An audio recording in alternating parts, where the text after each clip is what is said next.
estamos en el tercer video, muy contentos. Soy Gabriel, catequista, ya desde algunos años que el Señor me ha permitido estar en este hermoso ministerio de catequesis. Y estamos en este tercer video. En este tercer video del Catecismo de la Doctrina Cristiana, donde analizamos este libro, Curso Superior del Padre José de Arbe. Ya vimos anteriormente cuál es nuestro fin último. Nuestro fin último es encontrarnos en la presencia de Dios. Y también ya vimos cuál es nuestro fin próximo, es decir, el fin de ahora, que es amar a Dios, buscarle, para poder alcanzar precisamente ese fin último. Ahora vamos a analizar lo que checamos al final del segundo tema. Y en ese tercer tema vamos a hablar acerca precisamente de cuáles son los puntos de lo que trata el catecismo. Y dijimos en el video anterior, hace 8 días, que el catecismo trata de 4 partes fundamentales. Trata de la fe, de los sacramentos, de los mandamientos y de la oración. Vamos a comenzar analizando el primer punto. El primer punto es acerca precisamente de la fe. Y vamos a hacer la misma dinámica, que es leer la pregunta, la respuesta que nos dice el Padre y hacer un análisis un poquito más actualizado, ya que este libro pues ya tiene bastantes años que fue editado. En la primera parte que nos dice el Padre, pregunta: ¿qué cosa es creer o tener fe? Y la respuesta es, que nos da el Padre: creer es tener por cierto lo que otros dicen.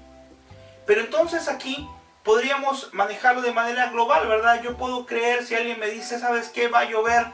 Pues a lo mejor creo de que va a llover, pero a lo mejor no ocurre.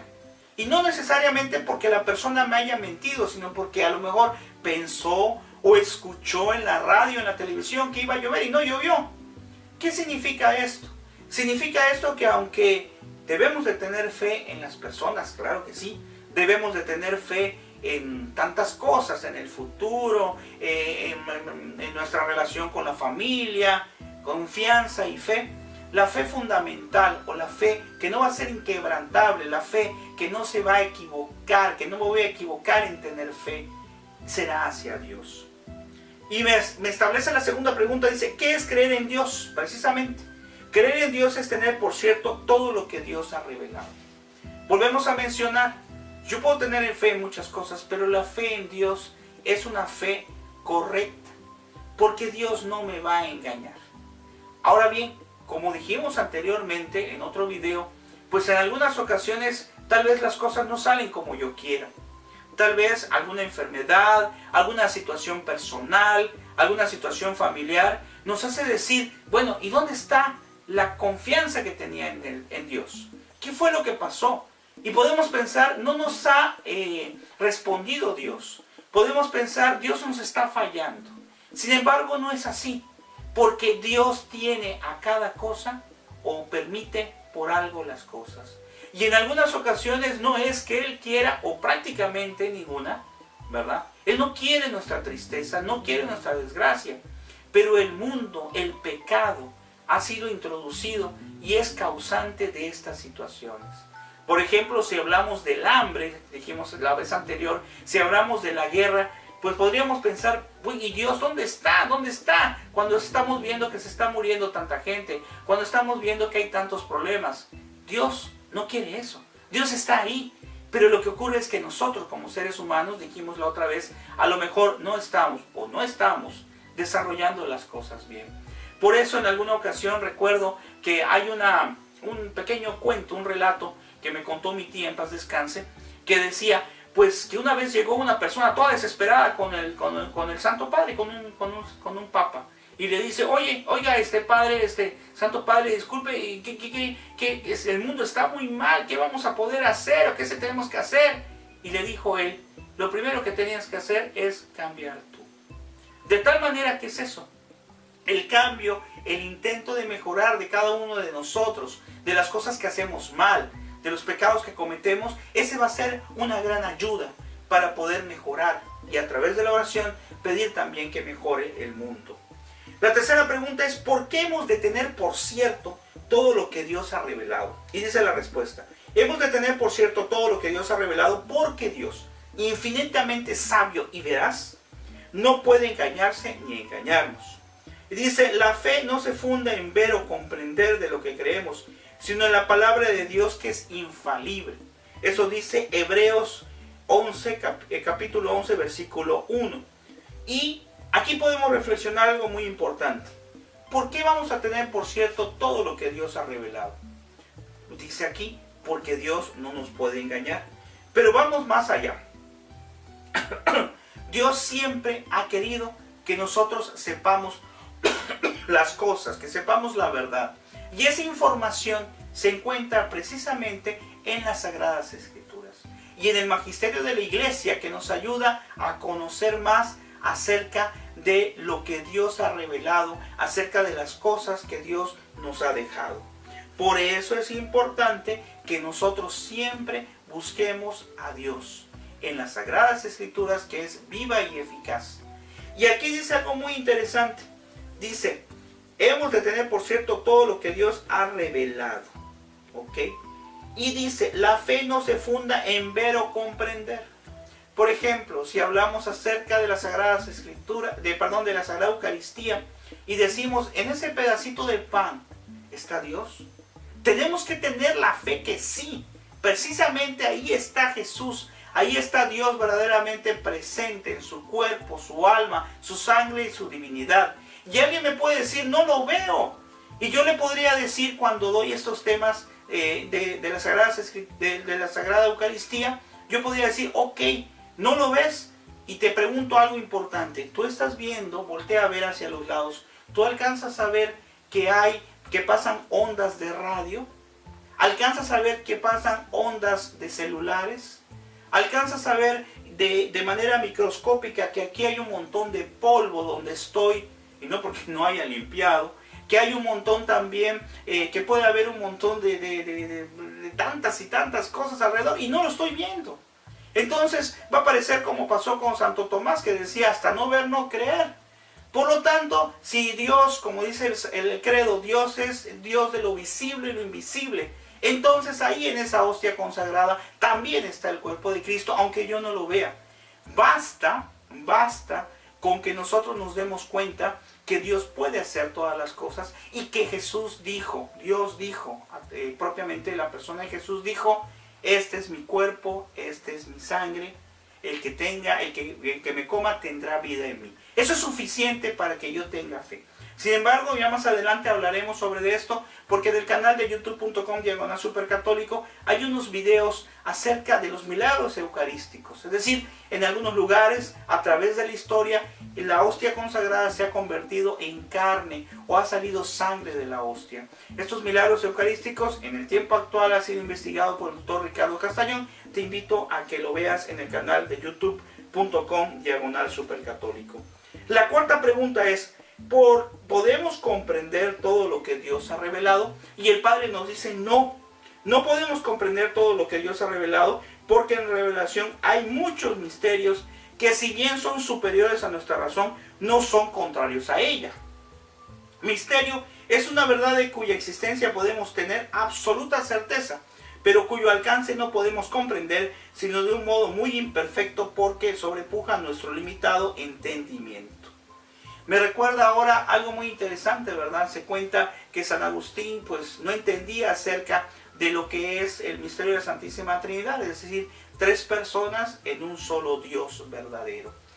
Y entonces él agarraba y estaba en la playa, y cuentan que había un niñito que estaba pues escarbando allá y trataba de llenar, agarraba agua del mar y lo llenaba, lo trataba de poner en el huequito de arena. Se empieza a reír San Agustín, si no me equivoco San Agustín, y le dice, oye, ¿cómo crees que vas a poder agarrar todo el agua del mar, porque eso quería el niño, y meterlo en ese huequito de arena? No se puede.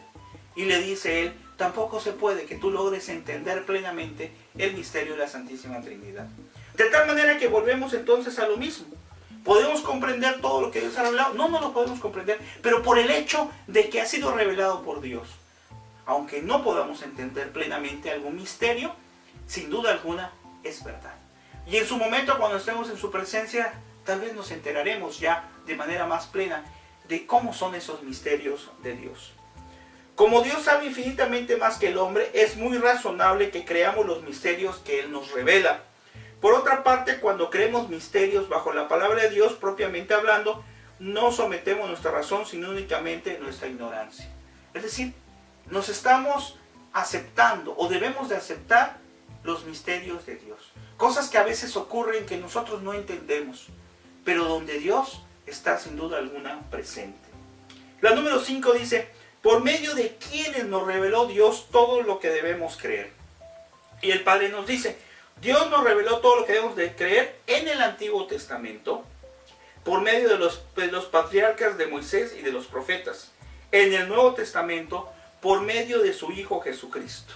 Es decir, ahí volvemos a lo mismo. Las Sagradas Escrituras, que es la fuente de nuestra fe, que es la fuente de revelación, que fue sin duda alguna inspirada por el Espíritu Santo para que las personas que escribieran ahí, los profetas, los evangelistas, nos dieran a conocer los mensajes o lo que Dios quiere de nosotros.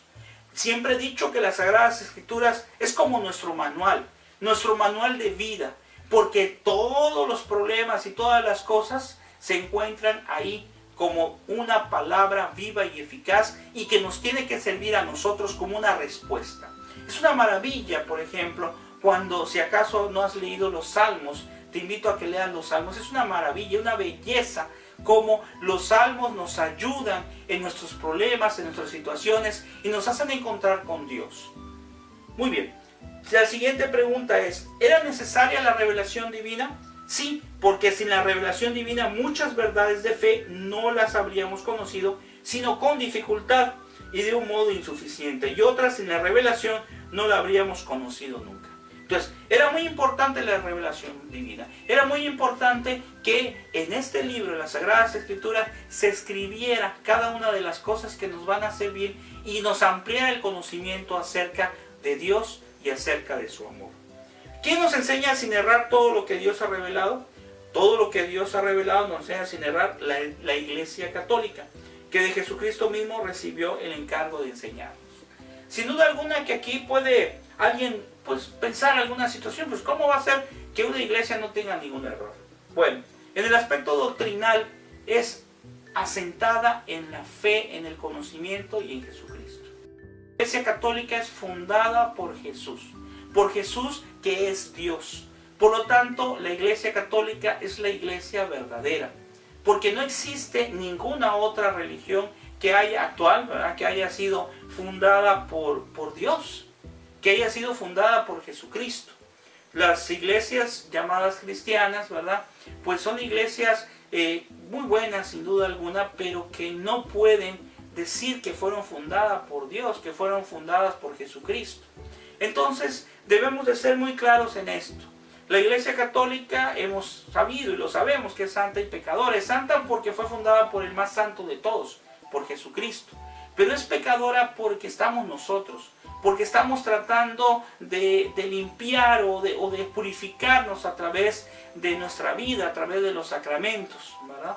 Pero ¿cuál tengo que seguir? Pues debo de seguir a la Iglesia Católica. Y tengo que investigar, católico, no te quedes solamente así, investiga, aprende, estudia, conoce más.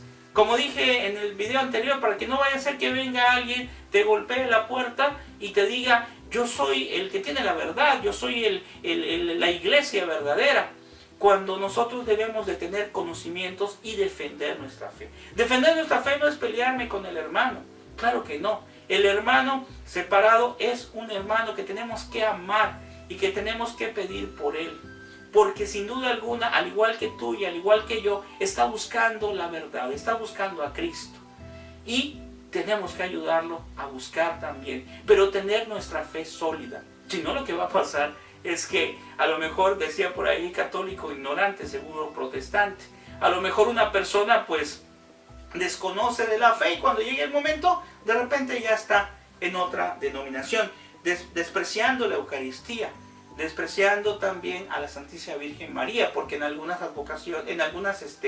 religiones, no se conocen las advocaciones marianas, no se reconoce a María Santísima como la Madre de Jesús y como Madre de nosotros. Y la última pregunta dice, ¿quién nos enseña sin errar? Bueno, ya dijimos, dice como comentario, ir e instruir a todas las naciones. Eso es lo que aparece en Mateo en el Evangelio de San Mateo. Acuérdense que decía, id y predicar el Evangelio por todo el mundo. Es decir, y llevar la buena nueva a todas las naciones. Esa es nuestra obligación.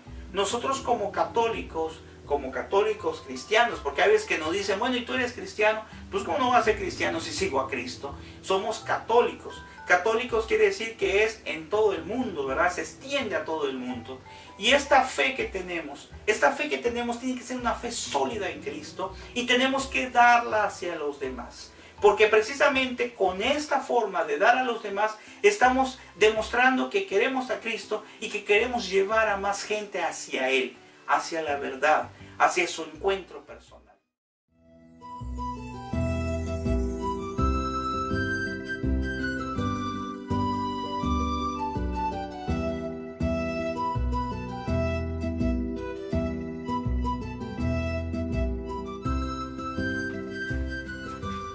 Hola, ¿cómo están todos? Vamos a continuar con nuestro curso de Catecismo de la Doctrina Cristiana, curso superior, que ya llevamos tres pequeñas cápsulas. Esta es la cuarta cápsula donde vamos a hablar precisamente acerca de las fuentes de la fe. Y en estos pequeños videos, que nuestra intención es tratar de dar a conocer más acerca de las verdades de la fe, acerca del catecismo que nos enseña la Iglesia Católica, y trataremos de lograr profundizar cada una de estas interrogantes que nos pone el Padre con sus respectivas respuestas. En la primera pregunta que vamos a analizar hoy, la pregunta número 8, dice, ¿dónde se contiene lo que Dios ha revelado?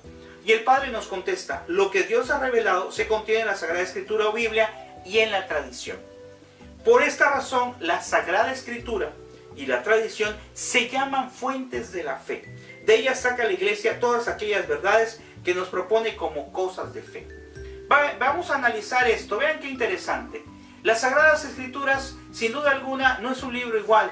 No podemos comparar un libro de física, de química y matemáticas, porque las Sagradas Escrituras son obra o inspiración de Dios. Inspiración del Espíritu Santo hacia aquellas personas, aquellos escritores de las Sagradas Escrituras, que ahí plasmaron lo que Dios quería presentar a los demás. Es una palabra viva y eficaz. Las Sagradas Escrituras no pasa de tiempo. Es decir, lo que ocurría antes se puede adaptar en ese tiempo, cuando ocurrió, y en el tiempo actual. Por eso es tan hermoso. Y cuando tú tienes alguna duda, alguna preocupación, ve a las Sagradas Escrituras. Siempre recomiendo que empieces por los Evangelios, que empiecen también por los Salmos, por el Nuevo Testamento. Hay algunas personas que se van al Antiguo Testamento y ahí se puede dificultar un poquito más el entendimiento, porque fue escrito antes de la venida de Jesucristo. Ahora nos vamos a profundizar con la pregunta 9 que dice el Padre. ¿Qué es la Sagrada Escritura? Y dice, la Sagrada Escritura es la reunión de los libros escritos por inspiración, como dijimos, del Espíritu Santo y reconocidos por la Iglesia Católica como la palabra de Dios. Es la palabra de Dios, como dijimos, viva y eficaz. Es una palabra que se encuentra siempre ahí, esperándonos para que nosotros podamos leer. Una vez un sacerdote mencionaba, recuerdo, decía que una persona le dijo, no, pues me fui de la Iglesia Católica, porque en la Iglesia Católica no se lee la Biblia. Y dice el Padre, ¿cómo que no se lee la Biblia? Si durante la Santa Misa se realiza la lectura de varios pedazos de la misa y durante todo lo que es los tiempos litúrgicos, ¿verdad? Los ciclos litúrgicos, pues se lee toda la Biblia, ¿sí? Entonces, eso no es cierto. Además de que nunca a un católico le vamos a prohibir, le vamos a decir, no leas las Sagradas Escrituras, déjalos ahí de adornos. No, al contrario, la Iglesia nos invita a leer la palabra de Dios, cosa que a veces se nos olvida, y los hermanos separados leen mucho, y nosotros a veces se nos olvida y no leemos nada, o leemos muy poco, y no, tenemos que leer. Si la palabra de Dios, como hemos dicho, es viva y eficaz, tenemos que alimentarnos de esa palabra. El pilar de nuestra fe es las Sagradas Escrituras, claro, también es la oración, y desde luego los sacramentos. Pero no hay que olvidarse aquí, ahora que estamos mencionando, lo que son las Sagradas Escrituras, que es nuestra fuerza, que es un escrito, como una carta de amor que Dios te ha dirigido y donde te va explicando Él y te va enseñando cada una de las cosas que debes de hacer en tu vida. La siguiente pregunta, la pregunta número 10, dice, ¿cómo se dividen los libros de la Sagrada Escritura? Y como ya sabemos, dice los libros de las Sagradas Escrituras, se divide en dos grupos de manera general, que se llama el Antiguo y el Nuevo Testamento. El Antiguo Testamento contiene las revelaciones que hizo Dios antes de la venida de nuestro Señor Jesucristo y lógicamente el Nuevo Testamento después o a partir del nacimiento de Jesús. Y pregunta aquí en la 12 cuáles son los libros del Antiguo Testamento y dice, son 21 libros históricos que se refieren a la creación del mundo y a la historia de los patriarcas y del pueblo judío. 7 libros doctrinales, es decir, de enseñanza, que es una colección de salmos y de sabias máximas y reglas de vida. Y 17 libros proféticos, que en su mayor parte contiene exhortaciones a la penitencia y consoladoras profecías. Nos complementa también, ya de una manera más extensa el Padre, dice los históricos son el Pentateuco de Moisés, que comprende el Génesis, el Éxodo, el Levítico, los Números y el Deuteronomio. Acuérdense lo que es el Pentateuco, los 5 primeros libros. El libro de Josué, el de los jueces, el de Ruth, los 4 libros de los reyes, los 2 de los Paralipómenos, el libro de Esdras, el de Nehemías, llamado también segundo libro de Esdras. Y aquí podemos ir analizando todos los libros que tiene. Hay algo muy interesante, ¿eh? Cada uno de estos libros que tiene el Antiguo Testamento, ahorita vamos a enfocarnos al Antiguo Testamento, son libros que de manera general nos habla acerca precisamente de esa venida de Jesús, de una preparación, ahorita que estamos en tiempo cuaresmal, de esa preparación que vivió todo lo que es la humanidad, en especial lo que es el pueblo judío. Y ahora, en este tiempo cuaresmal, para nosotros también tiene que ser 40 días de preparación, 40 días de acercarme al momento de la muerte de Jesús y desde luego de la resurrección. Y ahora se enfoca un poquito más, habla un poquito más acerca de los libros. Nos menciona en cuanto a los doctrinales, por ejemplo, acerca de Job. En Job me voy a tener un poquito. El libro de Job a mí en lo personal me representa algo muy hermoso. Yo he tenido muchos problemas de salud y he dejado las cosas en el Señor y claro que me ha costado mucho trabajo, pero el libro de Job ha sido para mí una ayuda formidable. Como esa historia, te invito a que la leas, como esa historia de Job, Job tenía todo y el demonio le dice a Jesús, a Dios, en ese tiempo no hablamos de Jesús propiamente, sino a Dios Padre, le dice a Dios, ¿sabes qué? Pues ahorita está muy bien y te alaba Job, te alaba porque le va muy bien. Pero ¿qué pasaría, le dice el demonio, si a Job le empieza a pasar cosas malas? Y entonces Dios permite que sea tentado, permite que le pasen cosas, pero que nunca lo toquen a él. Y empieza a tener muchas dificultades, empieza a tener problemas, en fin, toda una historia larga y muy hermosa, porque él no llega a hablar mal en contra de Dios. Dios me lo dio, Dios me lo quita. De tal manera que en esa historia de Job nosotros podemos ver reflejado cómo Dios permite a veces algunas cosas que nos pasen para probar nuestra fidelidad, nuestro amor, pero viene la recompensa. Y al final del libro de Job, no sé si lo han leído, es hermosísimo cómo Dios le devuelve todo y mucho más por haber seguido fiel. Esa es una historia que nos puede aplicar a nosotros. Si nosotros durante nuestra vida tratamos de seguir luchando y luchando, al final nos va a dar la recompensa de la salvación. Y ahora dice también, los libros proféticos, pues nos habla acerca de los 4 profetas mayores, que recordaremos que son Isaías, Jeremías, Ezequiel y Daniel. Los profecías de Baruch y los 12 profetas menores, que aquí menciona que son Oseas, Joel, Amós, Abdías, Jonás, Miqueas, Nahum, Abacum, Sofonías, Ageo, Zacarías y Malaquías. La siguiente pregunta interesante es, dice, ¿qué revelaciones contiene el Nuevo Testamento? El Nuevo Testamento contiene las revelaciones que nos fueron hechas por medio de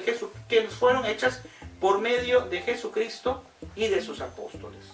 En cuanto al Nuevo Testamento, vean, como ya dijimos, el Antiguo Testamento antes de Jesús, el Nuevo Testamento después de Jesús. ¿Cuáles son los libros del Nuevo Testamento? Y dice, los libros del Testamento son, o lo podemos dividir en 4 partes, lo que son los 4 evangelios escritos precisamente por San Mateo, San Marcos, San Lucas y San Juan, los Hechos de los Apóstoles escritos por San Lucas, las 14 epístolas o cartas de San Pablo y las 7 epístolas de otros apóstoles que contienen enseñanzas de fe y de moral. El Apocalipsis, también como parte del 4º punto, que es la revelación secreta a San Juan acerca del fin del mundo. Muy bien. Luego nos menciona quienes nos dan las garantías suficientes de que todos los libros de la Sagrada Escritura fueron escritos bajo la inspiración del Espíritu Santo y que son la palabra de Dios genuina. El magisterio infalible de la Iglesia nos da las garantías suficientes de que todos los libros de la Sagrada Escritura han sido escritos bajo la inspiración del Espíritu Santo y que contienen la palabra de Dios genuina. Aquí hay algo interesante, ¿verdad? Desde luego, el magisterio de la Iglesia nos enseña que nosotros creamos en nuestra fe en las Sagradas Escrituras, pero también la razón es algo fundamental. Las Sagradas Escrituras fueron escritas por inspiración divina. Por lógica, Dios, que se preocupa por nosotros, tenía que haber escrito algo para comunicarse con nosotros también a través de la palabra escrita. Y es precisamente las Sagradas Escrituras a través del medio o por el cual se comunica Dios con nosotros. Por eso dijimos que es viva y eficaz. Y no importa si las Sagradas Escrituras, a veces entre editorial y editorial, entre traducción y traducción, pues pueda tener alguna cierta diferencia en cuanto a las palabras, ¿verdad? Pero siempre tenemos que ver que sean Biblias católicas, porque pues tristemente existen algunas Biblias que no tienen ciertos libros que han sido retirados y debemos de seguir lo que el magisterio de la Iglesia nos está enseñando. ¿De dónde más sabemos que los libros de la Sagrada Escritura y en especial los hechos que en ellos se narran merecen toda nuestra fe? Y nos dice el Padre, esta es la última pregunta, que los libros de la Sagrada Escritura y en especial los hechos narrados de ellos merecen toda nuestra fe. Lo sabemos además por testimonios que se han dado en la historia. Por ejemplo, nos dice, un libro es auténtico de fe cuando es auténtico, es decir, cuando es escrito por el autor a quien se le atribuye. Es decir, nosotros conocemos a través de la historia a los que son los autores. Por ejemplo, en el caso del Nuevo Testamento, ¿quiénes son los autores? Pues eran 4 apóstoles que estaban junto a Jesús, ¿verdad? Uno que le conocieron y uno que después le conoció, pero al final de cuentas, gente que estuvo junto a Jesús, que estuvo junto a las personas que estaban a Jesús, y ellos son los que platican precisamente acerca de esto que pasó con Jesús, su vida, su pasión, su muerte y su resurrección. Segundo, cuando es íntegro, es decir, cuando no ha sufrido alteración en lo esencial. En lo esencial no ha sufrido alteración, y hay algo muy interesante, hay algunas Biblias que hacen, por ejemplo, se hace una cita bíblica y después hacen referencia a otra cita bíblica que está relacionada con ese, sobre todo en cuanto a los evangelios. Es decir, por ejemplo, yo puedo leer una cita bíblica de San Lucas y abajito me dice una referencia de cómo lo dijo San Mateo, ¿sí? Entonces, eso es muy interesante porque ahí me está comprobando esto, de que está relacionado y de que es algo verdadero, está relacionado lo que dijo un evangelista con lo que dijo otro evangelista. Dice, cuando su autor es digno de fe, es decir, cuando pudo tener conocimiento cierto de la verdad y quiso fielmente decirlo. Hay un evangelista, si no me equivoco, San Juan, que dice, yo estoy dando testimonio de lo que yo digo, lo digo porque es verdad. Claro, lo dijo con otras palabras, pero con ello ellos no podían mentir. Y de hecho Dios, inspiración del Espíritu Santo, tampoco. Desde luego, Dios no puede mentir. Y estas enseñanzas que estamos recibiendo a través de las Sagradas Escrituras tienen que ser para nosotros nuestras armas, nuestras fuerzas para poder tener estas de conocimiento en nuestro corazón y en nuestra mente. Y nos dice, esos 3 puntos se hallan tan firmemente comprobados respecto a la Sagrada Escritura por medio de testimonios históricos como no lo puede tener ningún libro de la antigüedad. Este libro, el más vendido por todo el mundo, el libro de las Sagradas Escrituras, el más conocido. Ahora la pregunta es, ¿tú le conoces? ¿Tú lo has leído? ¿Tú has profundizado la Escritura, la palabra de Dios, en tu vida y en tu corazón? Vamos a dejártelo como una meditación para que acrecentes tu fe, tu confianza en la Iglesia de Dios, en la Iglesia Católica. Muy bien, nos despedimos en esta ocasión y esperamos volverles a ver. Recuerden que agradecemos mucho, ya hemos recibido algunos comentarios, agradecemos sus comentarios que nos los pongan en la parte inferior, ya sea de youtube.com/supercatólico o cuando lo publicamos en el Facebook. Hasta luego, que el Señor les bendiga y nos vemos en la siguiente cápsula acerca de este pequeño curso de Catecismo de Doctrina Cristiana, curso superior. Que Dios les bendiga.